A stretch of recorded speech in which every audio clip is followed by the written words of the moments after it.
گلدستہ اسلام کے ناظرین السلام علیکم۔ ویورز، ٹیم کی حوصلہ افزائی کرتے ہوئے ویڈیو کو مکمل دیکھیے اور کمنٹ کیجیے تاکہ ہمارا مورال بلند ہو سکے۔ اللہ نے ہمیں بدن کی جتنی نعمتیں دی ہیں، سائنس ان کا جتنی مرضی نعم البدل لے کر آئے، وہ خوبی یا خصوصیت دینے میں ناکام ہے جو پیدائشی نعمت سے ہمیں ملتی ہے۔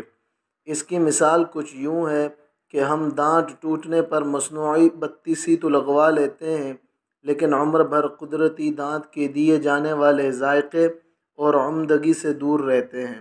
مصنوعی چیزیں یا اعضاء کبھی بھی قدرتی کے برابر نہیں آ سکتے، لہٰذا ہمیں چاہیے کہ دانت، کان، ہاتھ اور پاؤں اور دیگر نعمتوں کا شکر ادا کرتے رہیں۔ کان بھی ہمیں عطائی ہوئی نعمتوں میں سے ایک ہے۔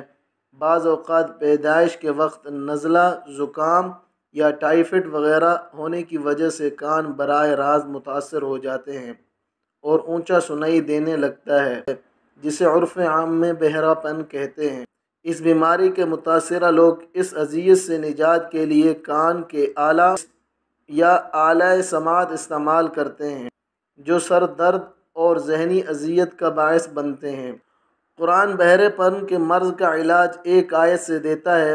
اگر کوئی شخص اونچا سنتا ہو تو قرآن مجید کی آیت وَإِذَا قُرِئَ الْقُرْآنُ فَاسْتَمِعُوا لَهُ وَأَنصِتُوا لَعَلَّكُمْ تُرْحَمُونَ، اس آیت کو روزانہ 7 بار پڑھ کر کانوں پر دم کر لیا کرے تو اللہ انشاءاللہ اس مرض سے اس کو نجات دے گا۔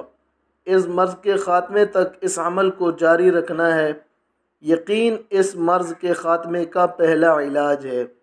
دعاؤں میں یاد رکھیے گا۔ اللہ آپ کا ہمارا حامی و ناصر ہو۔ السلام علیکم۔